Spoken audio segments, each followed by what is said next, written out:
वतन वालों वतन ना बेच देना, ये धरती ये गगन ना बेच देना। शहीदों ने जान दी है वतन के वास्ते, शहीदों के कफन ना बेच।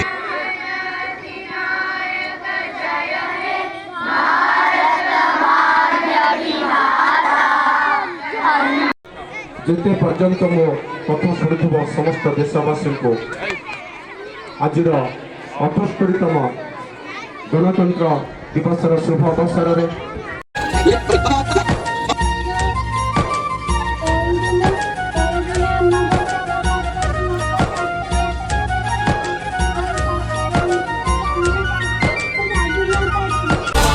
फिलॉसफी सत्य अहिंसा है, ग्लोबल यहाँ सभ्यता है। फिलॉसफी सत्य अहिंसा है, ग्लोबल यहाँ सभ्यता है। डेमोक्रेसी लॉ एंड ऑर्डर,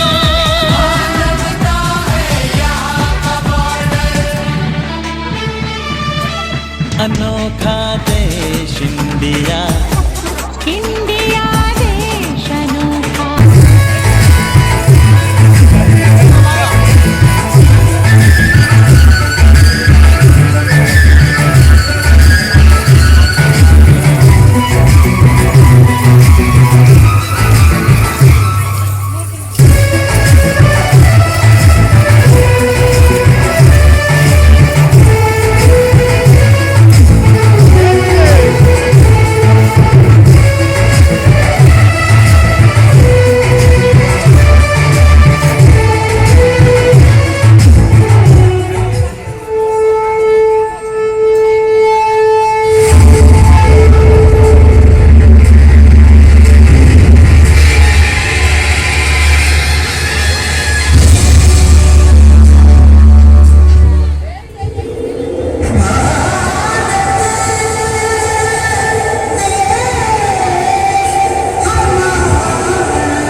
अब लिखो इसके आगे कि तुम दा